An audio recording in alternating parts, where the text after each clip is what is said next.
साहिबगंज से खबर है, जहां गंगा नदी में आए बाढ़ के बाद अब गंगा का जलस्तर धीरे धीरे घट रही है। इसके साथ ही गंगा किनारे कटाव भी भयंकर रूप धारण कर लिया है। वही आपको बता दें कि गंगा की तेज कटाव से उद्धवा प्रखंड अंतर्गत पूर्वी प्राणपुर में फिर एक बार संकट की स्थिति उत्पन्न हो गई है। हम आज बात करेंगे पूर्वी प्राणपुर में अव्यवस्थित प्राथमिक विद्यालय खटिया खाना की, जो गंगा की गर्भ में समा जाने की कगार पर खड़ी हुई है।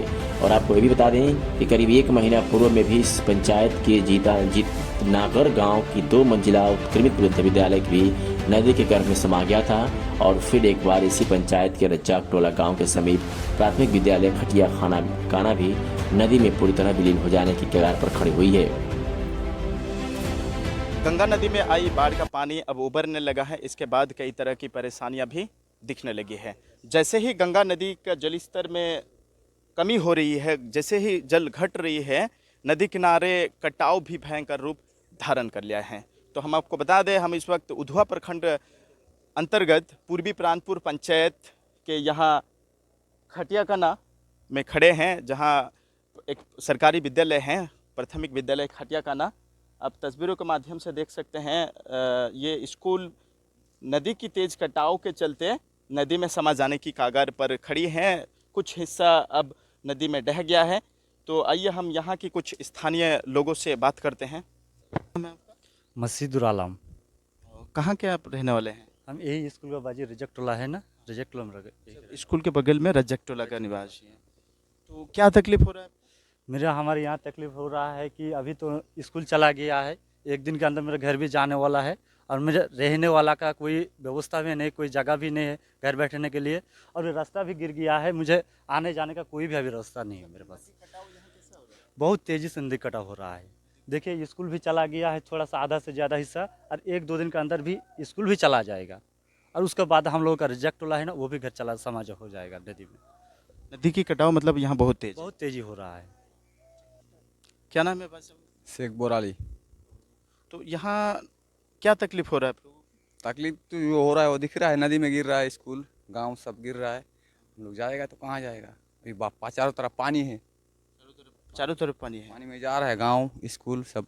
नदी कैसे कट रहा है? नदी बहुत तेज कत रहा है, रुकने का नाम ही नहीं ले रहा है। अच्छा, क्या तकलीफ हो रहा है चाचा? हम लोग को नदी काट रहा है, इसी तक बहुत तकलीफ है इसमें। नदी तेजी से कटा हो रहा है। हाँ, तेजी से कटा हुआ है। तो यहाँ जो नदी इतना तेजी से कटा हो रहा है, कितने दिन से कटा हो रहा है? करीब 1 महीने से। हाँ, 1 महीने 15 दिन से ज़्यादा कटा हो रहा है। तो कोई थमने का नाम नहीं ले रहा है। तो अब तक सरकार की तरफ से कुछ सुविधा प्राप्त हुआ है? कुछ भी नहीं। सरकार, मंत्री, विधायक कोई भी देखना है? नहीं आया है। बहुत तकलीफ होता है इधर। नदी में कुछ गांव घर गिर गया और कुछ है, तो हम कहाँ जाएंगे और कहाँ रहेंगे? नदी बहुत तेज कट रहा है। अभी देख सकते हैं, अब दो नदी में किनारा में खड़ा है, सब लोग घर छोड़कर क्या करेंगे? यहाँ स्कूल भी कट रहा है। चिंगड़ा बच्चा लेकर हम कहाँ जाएंगे? आप शीघ्र उन जो प्रभावित परिवार है, खास करके 130 परिवार अभी जल प्लावित हुए हैं, उस परिवारों को तत्काल विस्थापित करते हुए हमने पूर्व में भी उसकी एक सूची बना करके दिया था कि ये गंगा में कट सकता है गांव, और एक ज़मीन भी चिन्हित हुआ था उस समय अंचल प्रशासन के द्वारा। उस स्थान पर बसाने का हमने उनसे आग्रह किया है कि इसको शीघ्र जांच करा करके और उन परिवारों को अविलंब बसाया जाए। सबसे बड़ा दुर्भाग्यजनक है कि उस परिवार को अभी तक कोई भी स्थानीय अंचल प्रशासन का अधिकारी उस पीड़ित परिवारों के पास नहीं गया मिलने।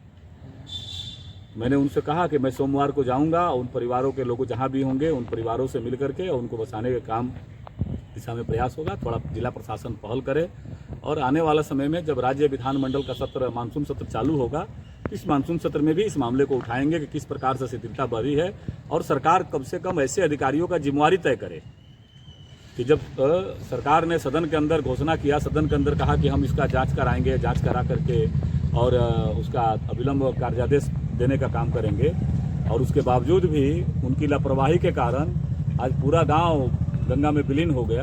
और अभी 4-5 गांव और है जो कि गंगा में समाने को तैयार बैठे। अगर उस पर रोकथाम का प्रयास नहीं हुआ, कटाव रोधी कार्य नहीं हुआ प्रारंभ, तो वो भी गांव गंगा में विलीन हो जाएंगे। इसको लेकर के हम लोग विधानसभा के अंदर इस मामले को उठाएंगे। तो मैंने साफ साफ कहा था कि साहेबगंज शहर है, साहेबगंज शहर को बचाना है, यहाँ के लोगों का जीवन को बचाना है। प्रकृति से हमें कितना लेना है ये तो विचार करना ही पड़ेगा।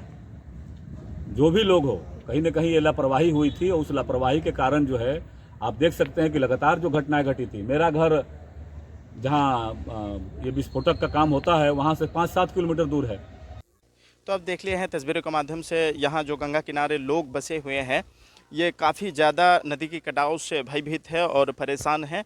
और आपको ये भी बता दें, इससे पूर्व इसी पंचायत पूर्वी प्राणपुर पंचायत अंतर्गत जितनगर गांव में भी एक सरकारी मध्य विद्यालय जितनगर अवस्थित थी, जो कि करीब 2 महीना पहले ही नदी में समा चुकी थी। इसके बाद ये खटियाकना सरकारी विद्यालय पर, ये प्राथमिक विद्यालय हैं, ये भी नदी में समा जाने की कगार पर हैं। मैं अब्दुल वहाब, न्यूज़ 9 नेटवर्क, उधवा।